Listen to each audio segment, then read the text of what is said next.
안녕하십니까. 대구 비산초등학교 교사 정영준입니다. G 슈이트를 활용한 FPBL 수업하기 강좌에 오신 것을 환영합니다. 우선 본격적인 강의에 앞서 구글 G 수이트와 FPBL에 대해 설명해 드리겠습니다. 구글 G 수이트는 구글에서 기업에 제공하는 서비스로서 문서 작업, 메일, 클라우드 등 다양한 협력적 업무 처리 시스템을 모아 관리하는 것을 이야기합니다.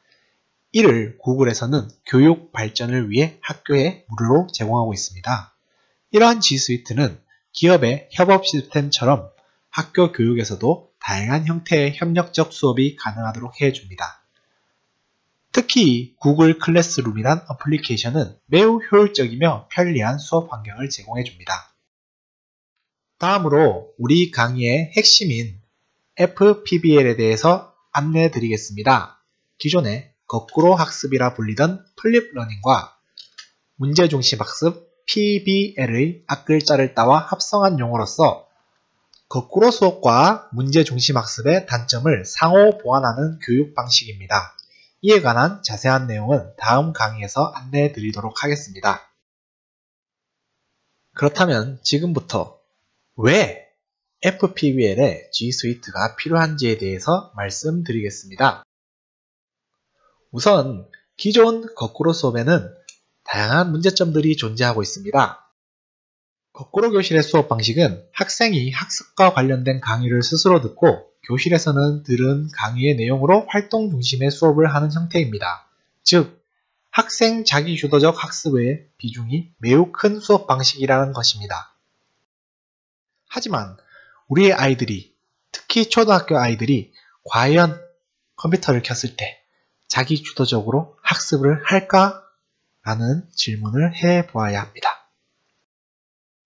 이에 G 슈이트는 다소 강제적인 방식으로 과제를 할당하고 이를 학생 개개인이 제출한 과정을 선생님이 확인할 수 있도록 플랫폼을 제공하고 있습니다.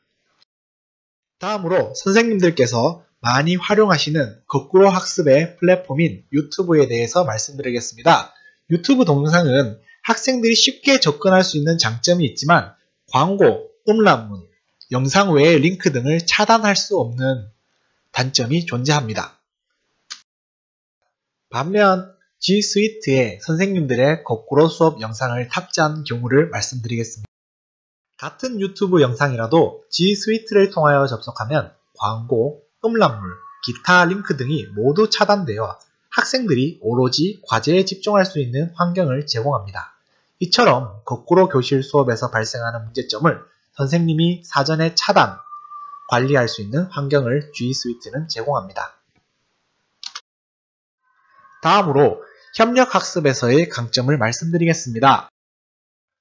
구글 G 수이트는 다양한 플랫폼 환경을 제공하고 있으며 특히 구글 드라이브의 경우 개인으로 사용할 경우 15기가의 용량을 제공하지만 구글 G 수이트로 접속할 경우 학생들 모두에게 무제한의 용량을 제공하고 있습니다.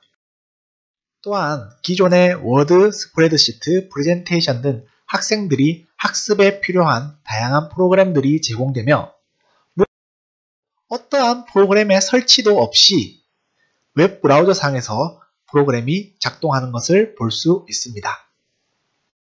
무엇보다 강력한 협력학습 기능으로는 하나의 파일에 동시에 여러 사용자가 접속하여 내용을 수정하고 보완할 수 있다는 장점이 있습니다. 이를 협력학습에 활용한다면 따로 모둠이동 등 없이 제자리에 앉아 여러 사람의 데이터를 모을 수 있다는 장점이 있습니다.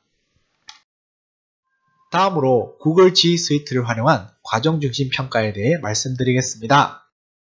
구글 G 수이트는 과제 퀴즈 만들기 기능을 통하여 기존의 객관식 문항을 출제하고 자동으로 채점하는 기능을 탑재하고 있습니다. 뿐만 아니라 단답식 문항의 채점까지 가능합니다. 장문형의 경우 특정 단어가 포함되면 정답으로 처리하는 기능 또한 포함하고 있습니다.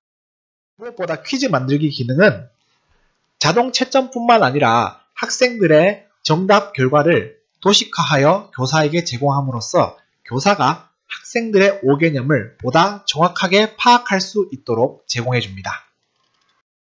다음으로 퀴즈 과제가 아닌 일반 과제에 대해서 말씀드리겠습니다. 일반 과제 또한 점수를 제시할 수 있으며 마감일을 설정하여 학생들의 제출일을 정할 수 있습니다. 또한 주제를 선택하여 일목요연하게 정리할 수 있는 기능을 탑재하고 있습니다.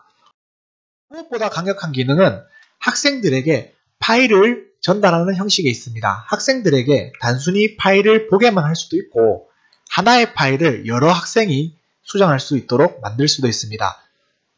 가장 많이 사용하는 것은 학생별 사본을 활용하여 개인 과제를 제출할 수 있도록 하는 기능이 있다는 것입니다. 또한 학생별 도달 정도를 파악하여 특정 학생에게만 선택적으로 과제를 부여할 수도 있습니다. 보시는 화면은 제가 실제로 활용하고 있는 수업의 피드백 방안입니다. 학생들의 정답이 틀린 점을 형광펜으로 칠하고 이에 댓글을 달아줌으로써 학생들의 오개념을 하나하나 정확하게 수정할 수 있다는 장점이 있습니다.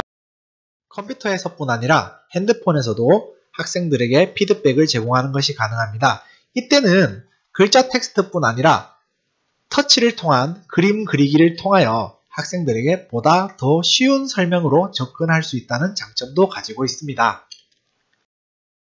개인 과제뿐 아니라 협력학습 과제에 있어서도 누가 얼마만큼 어떠한 내용으로 참여했는지를 색깔로 구별해 나타내 줌으로써 선생님이 쉽게 학생 참여도를 알 수 있게 해줍니다. 추가적으로 제공되는 활동 대시보드를 통해서 장기 과제의 경우에도 학생들의 활동 내역을 일목요연하게 그래프로 알아낼 수 있습니다. 마지막으로 학생들의 이러한 구글 클래스룸에서의 활동을 가정과 연계하여 학습할 수 있다는 장점이 있습니다.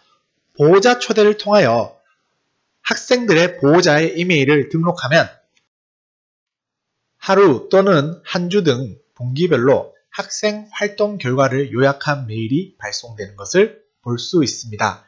이를 통해 학교에서의 학습과 가정에서의 학습이 연계되는 장점을 가지게 되는 것입니다. 짧게나마 G 스위트를 활용한 FPBL 수업하기의 개요를 말씀드렸습니다. 다음 이 시간에서는 G 스위트를 본격적으로 학교에서 활용할 수 있는 계정 추가 방법에 대해서 안내해 드리겠습니다. 이상으로 모든 수업을 마치겠습니다.